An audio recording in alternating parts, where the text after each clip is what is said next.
창세기 11장 1절부터 4절까지만 받들어서 읽겠습니다. 온 땅에 구음이 하나요 언어가 하나이었더라. 이에 그들이 동방으로 옮기다가 시날 평지를 만나 거기 거하고 서로 말하되 자 벽돌을 만들어 견고히 굽자 하고 이에 벽돌로 돌을 대신하며 역청으로 진흙을 대신하고 또 말하되 자 성과 대를 쌓아 대 꼭대기를 하늘에 닿게 하여 우리의 이름을 내고 온 지면에 흩어짐을 면하자 하였더니 노아 홍수 이후에 인간은 급속도로 번성했습니다. 당시는 홍수 이전과 홍수 이후 시대의 과도기라고 할 수 있는데요. 그래서 홍수 이전에 장수했던 수백 년을 살았던 그들이 하나님께서 120년으로 수명을 제한하셨지만 그 과도기에서 긴 그런 수명을 가질 수가 있었고 또 번식력이 아주 뛰어났다고 할 수가 있습니다. 참고로 아브라함의 아버지 데라도 훨씬 후의 사람이었지만 205세나 살았습니다. 그래서 니무롯과 같은 세상의 영걸이 태어나고 강력한 부족 국가를 건설할 수 있었습니다. 그리고 인간의 기술도 발달해서 벽돌을 부어서 건축을 할 정도가 되었습니다. 그래서 그들은 바벨탑을 하늘까지 쌓고 흩어짐을 면하자, 우리의 이름을 내자, 하늘 꼭대기에 닿게 하자, 이렇게 하고 있는 것을 보게 됩니다. 이 바벨탑에서 우리는 몇 가지 교훈을 찾아볼 수가 있는데요. 첫째로 바벨탑은 인간의 교만을 보여주고 있습니다. 3절과 4절 말씀을 다시 봅니다. 서로 말하되 자 벽돌을 만들어 견고히 굽자. 이에 벽돌을 돌을 대신하여 역청으로 진흙을 대신하고 또 말하되 성과 대를 쌓아 대 꼭대기를 하늘에 닿게 하여 우리의 이름을 내고. 여기 마지막에 보면 뭐라고 합니까? 우리의 대 꼭대기를 하늘에 닿게 하여 우리의 이름을 내고. 바벨탑을 쌓은 목적은 분명하죠. 하늘에 닿게 하겠다. 우리의 이름을 내겠다. 바로 이것이 인간의 교만이었습니다. 어디서 이런 교만이 왔을까요? 이런 교만은 벽돌을 만들어 견고히 굽자, 여기에서 우리가 알 수가 있습니다. 이전의 사람들은, 고대인들은 풀이나 나무나 이런 것들로 집을 짓거나 움막을 짓거나 아니면 동굴에서 저들은 살았습니다. 근데 보세요. 벽돌을 굽는다고 하는 것은 그 당시에 아주 획기적인 기술의 발전이었어요. 그만큼 풍요로웠고, 그만큼 지식이 넓어졌고, 그만큼 기술이 발달했다는 거죠. 바로 그런 기술과 지식과 그 풍요로움이 바로 교만을 가져왔다. 이런 기술이 없을 때 인간은 감히 하늘까지 닿게 하겠다. 상상할 수 없었죠. 근데 이런 기술의 발전으로 말미암아서 감히 우리가 하늘에 닿게 하자, 우리의 이름을 내게 하자라고 교만한 생각을 가졌다는 것이죠. 이런 구워 만든 벽돌 기술과 역청을 위한 건축 기술은 아주 획기적으로 발전해서 저들이 무엇이든지 할 수 있다. 이런 자신감을 갖게 되고 그것으로 교만하게 되었다는 것이죠. 실제로 이 유브라데스강 주변에 가보면은 지금도 이런 벽돌로 지은 탑이나 그 탑의 터가 남아 있습니다.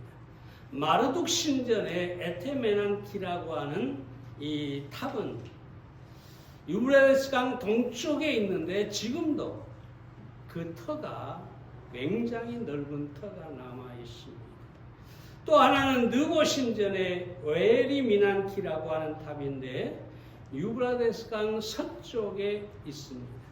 벽돌과 역청으로 된 7층 높이의 이 탑이 지금도 있습니다. 니무롯의 탑이라고 하는 지구라트는 5층 탑으로 층마다 현관이 있고 층마다 계단으로 올라가게 되어 있습니다. 맨 마지막 탑의 정상에는 달을 숭배하는, 달을 신으로 숭배하는 그런 제단이 있습니다. 유대 철학자 필로는 당시의 사람들은 벽돌에다가 자기의 이름을 새겼다고 합니다. 그러니까 얼마나 성경이 말하고 있는 것과 같습니까? 당시의 그 고대 세계에 남아있는 7층 높이만도 엄청난 것이죠. 근데 하늘에 닿게 하자. 얼마나 높이 쌓았는지는 모르지만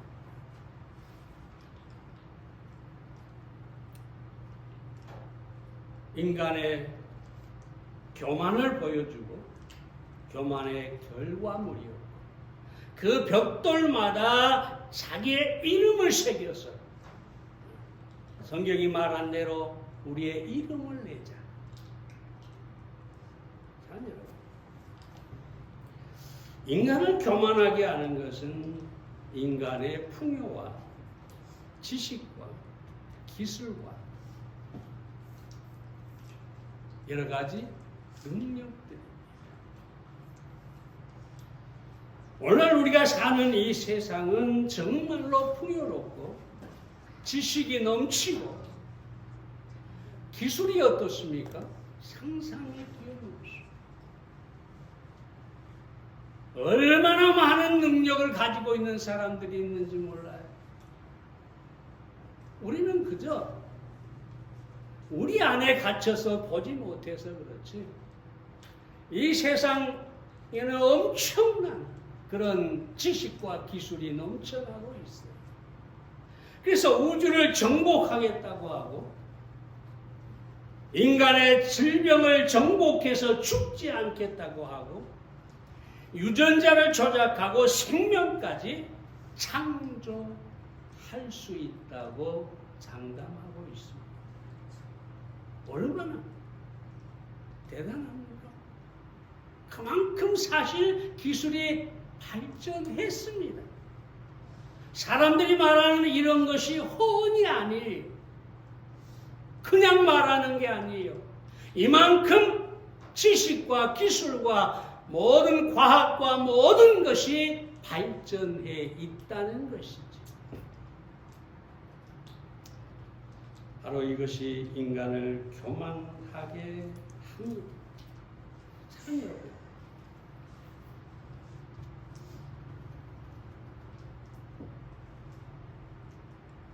왜 인간이 이처럼 쉽게 교만할 수 있을까요? 그것은 하나님을 알지 못할 뿐만 아니라 마귀가 에덴 동산에서 인간에게 하나님같이 되리라. 교만할 수밖에 없는 속성, 그 본성을 마귀가 인간의 영혼 속에 심어놨다는 것이죠. 그래서 사람은 자기가 조금만 더 다른 사람보다 낫거나 자기가 지식이 높아지고 자기가 풍요로워지고 자기가 기술이 뛰어나게 되면 결국 자기 신격화에 빠지게 됩니다. 나는 뭐든지 할 수 있다. 이런 것이 바로 인간의 교만을 가져온다는 것입니다. 그러나 사랑하는 여러분, 우리는 분명히 알아야 합니다. 인간은 아무리 많은 것을 소유하고 지식을 가지고 기술이 뛰어나고 해도 인간은 인간일 뿐입니다.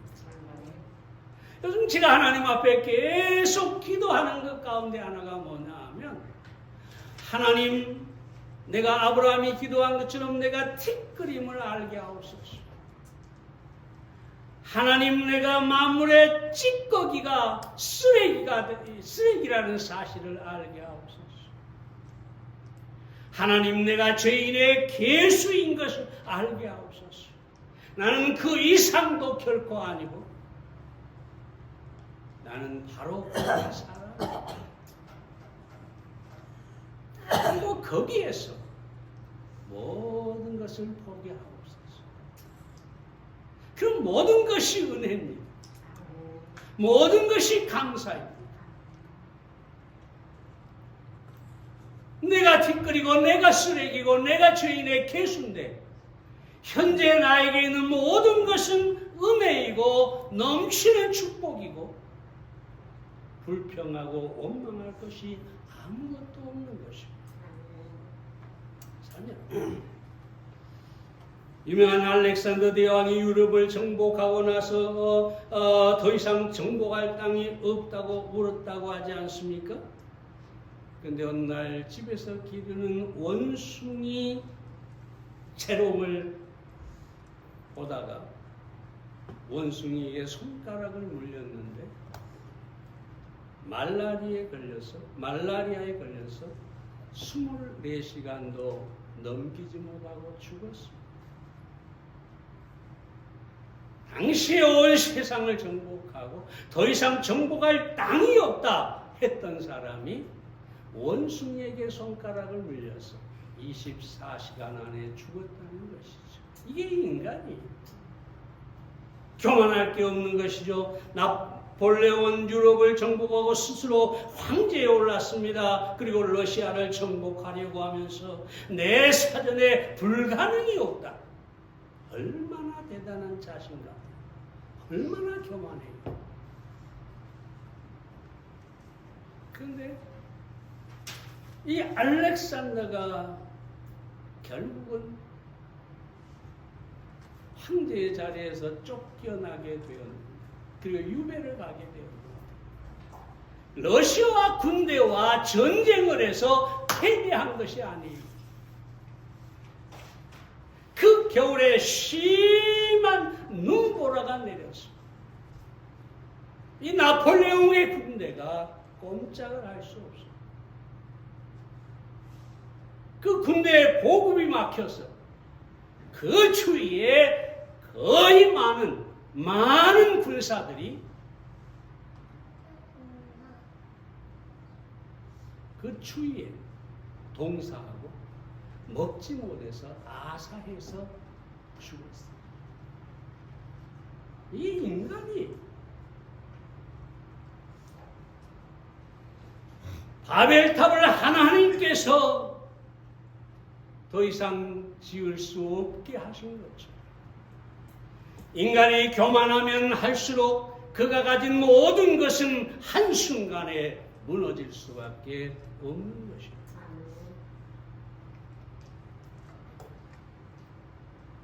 그래서 잠언 16장 18절은 교만한 패망의 선봉이요라고 했고, 칼 힐티는 교만은 훌륭한 격언이 말해주고 있듯이 언제나 멸망의 한 걸음 앞에서 나타나는 것이다. 교만해지는 사람은 승부에 치고 있는 것으로 그러한 사람은 파멸에 접근하고 있다고 보는 것이 틀림없다. 하나님께서는 우리의 마음이 자고하여 교만해지면 곧바로 우리를 버리신다. 여러분, 우리가 경계해야 할 것이 무엇일까요? 교만. 우리 안에 속성으로 자리잡고 있는 이 교만. 교만이라고 해서 무슨 재벌이나 뭐 박사나 뭐 이런 사람만 교만한 게 아니에요. 모든 사람은 교만할 수 있어요. 저 길거리에 구걸하는 사람도 얼마든지 교만할 수 있어요. 아니요. 우리는 하늘까지 닿으려면, 우리의 이름을 높이려면 교만을 버려야 합니다. 하나님 앞에 정말로 우리가 피조물임을 고백하고, 우리가 할 수 있는, 하나님을 떠나서 할 수 있는 것은 아무것도 없다는 사실을 분명히 알아야만 되겠습니다. 두 번째로 바벨탑은 무지와 불신앙이었습니다. 4절 말씀 봅니다. 성과 대를 쌓아 하늘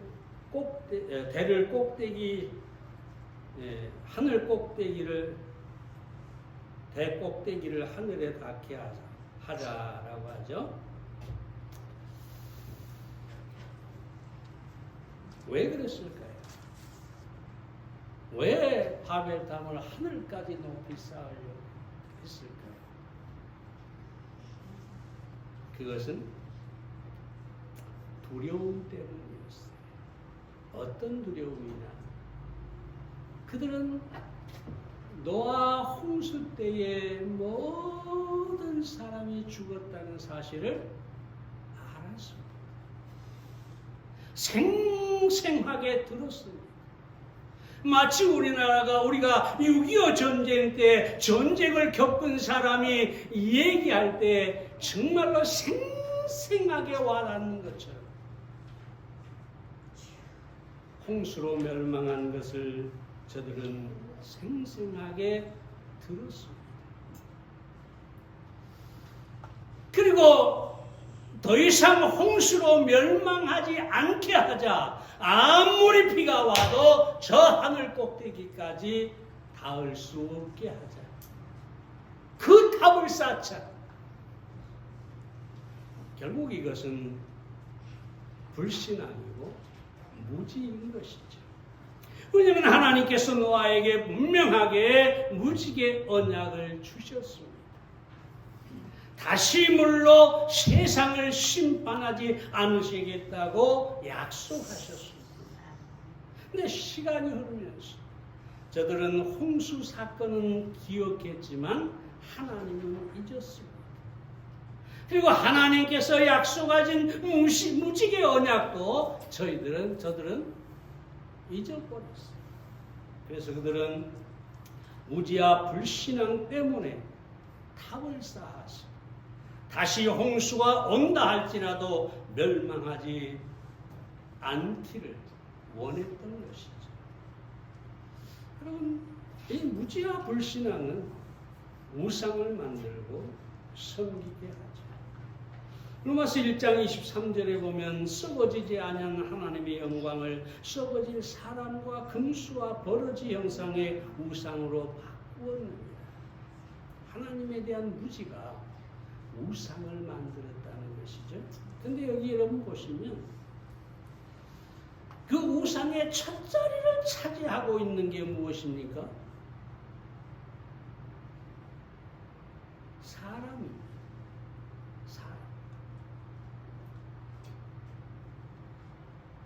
사람이 어떻게 우상이 됩니까? 이미 사람은 우상이 되어 있습니다. 지난주에 말씀드렸지만 유럽에 문의 부흥이 일어나고 지식이 넓혀지고 기술이 발달을 하고 사람들의 삶이 윤택하게 되니까 결국 인본주의가 탄생하게 됩니다. 그 이전까지는 교회마다 사람들이 가득 찼는데 문해부흥 이후에 인본주의가 생기면서 사람들이 교회를 떠났어요. 그 인본주의가 뭐냐? 영국의 철학자 에드먼드 리치가 이렇게 얘기합니다. 하나님이 없으니 이제 우리가 우주의 하나님이라는 것을 인정할 때가 되었다. 리치가 신은 죽었다 그랬잖아요. 이제 하나님이 없으니 우리가 우주의 하나님이다. 이게 인본주의예요.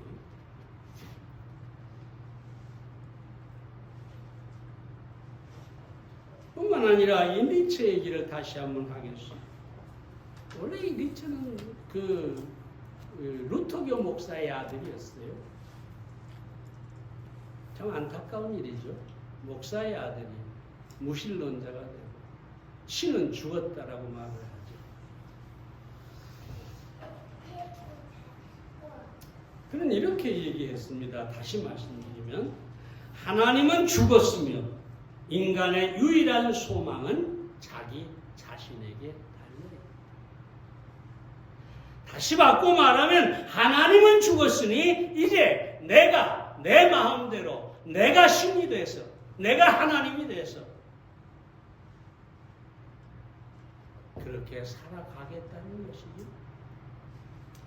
근데 이 니체는 대단한 삶을 살았을까요? 그는 신경과 눈의 장애가 생겨서 모든 수단을 다 사용해서 고치려고 했지만 고칠 수가 없었고 결국 정신병자가 돼서 12년을 고통 속에서 살다가 죽어야 했습니다.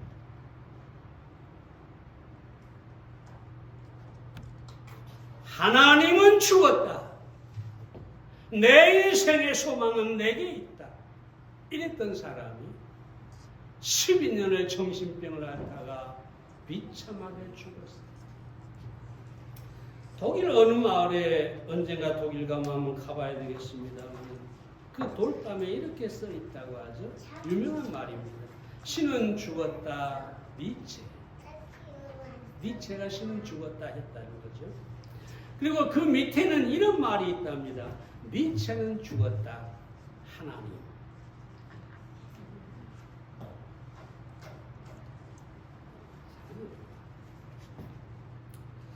프랜시스 뉴폴드라고 하는 무신론자도 하나님은 없다. 하나님이 어디 있느냐. 유신론을 말하는 자들아 다 와서 나와 변론하자. 얼마나 교만하고 얼마나 자신감이 넘칩니까. 근데 그는 죽을 때 이렇게 말합니다. 나는 영원히 정죄받은 인생으로 하나님의 원수가 되었으니 견딜 수 없는 고통이 내게 임하는구나.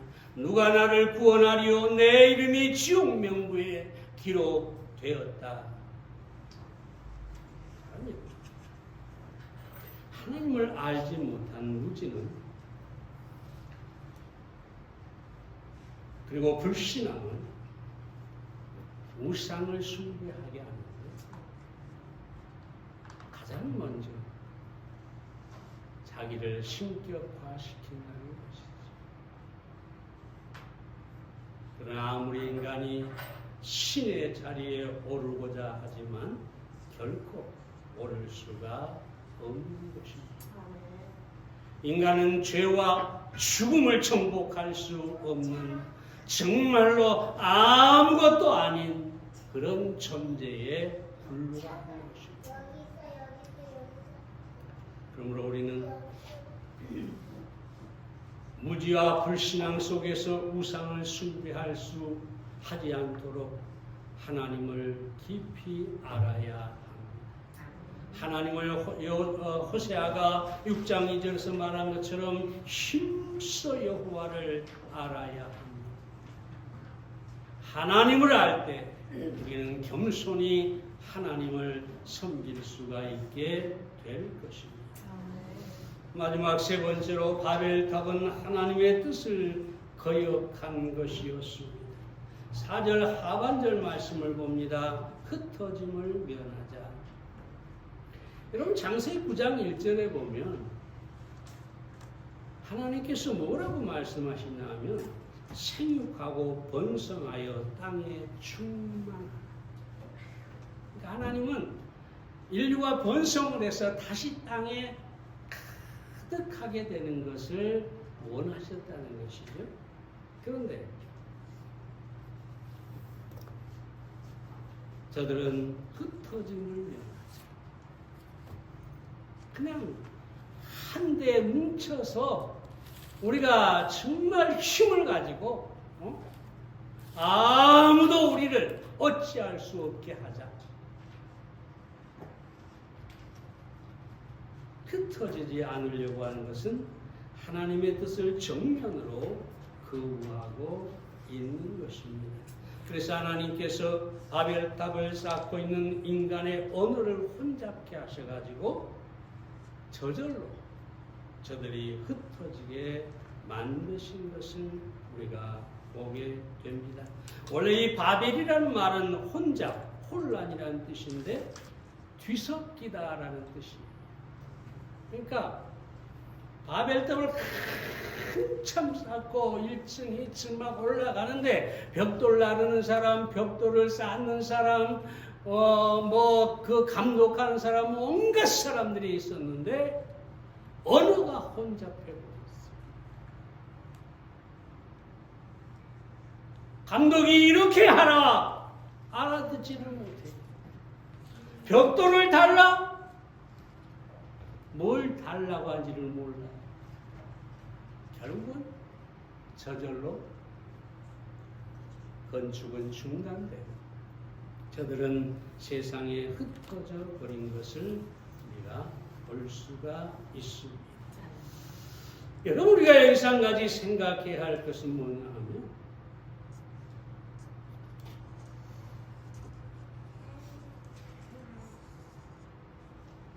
어떻게 할지라도 하나님의 뜻은 이루어진다는 것이죠.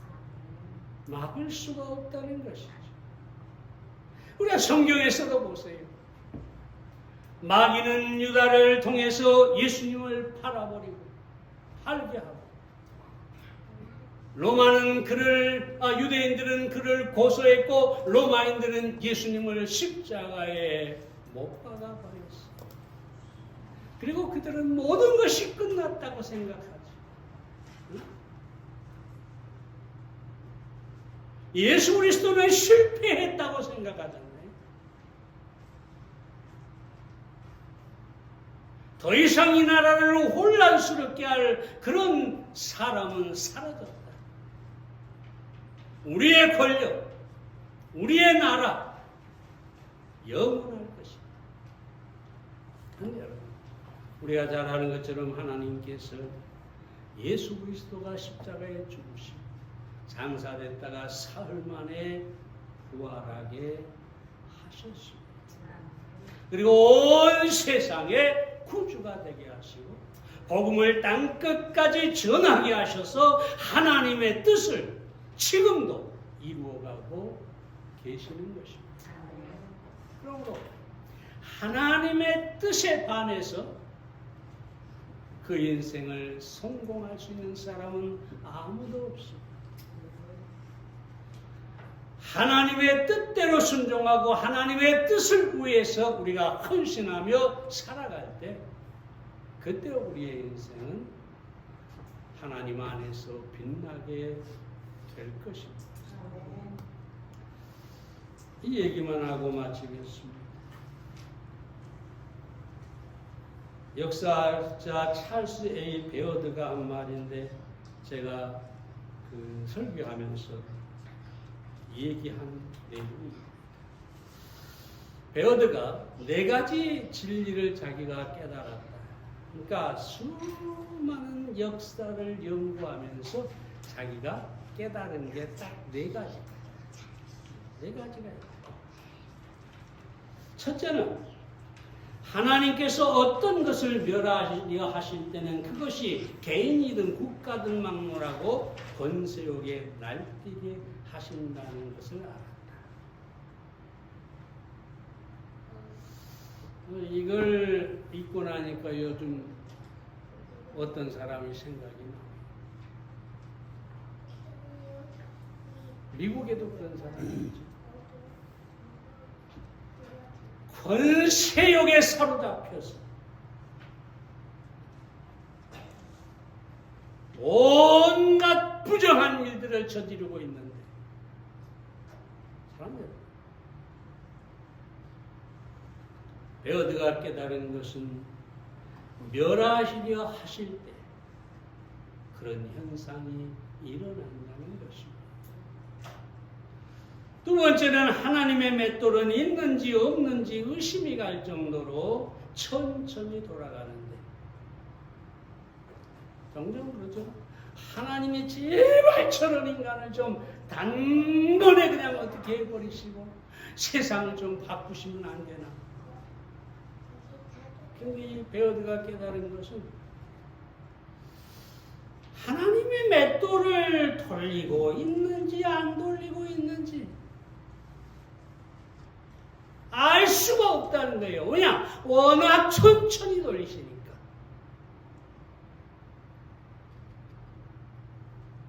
어쩌면은 한 바퀴 맷돌이 도는데 100년이 걸리고 1000년이 걸릴 수도 있겠죠.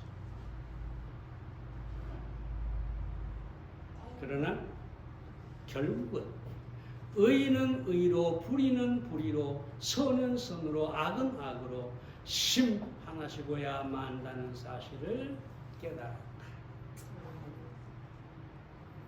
이건 한 역사의 과정만 봐서는 알 수가 없죠. 이 베어드가 역사의 시작부터 지금까지 모든 역사를 살펴봤을 때 하나님의 맷돌은 분명히 있다. 믿습니까?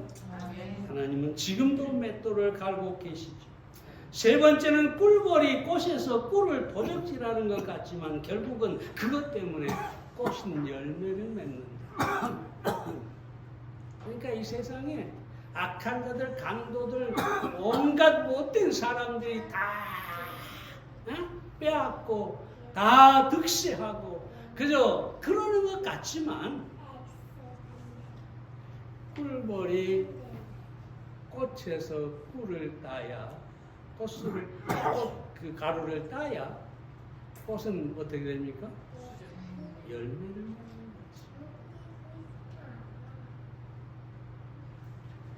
여러분, 그래서 우리가 이 세상을 살면서 어떤 고난을 당한다.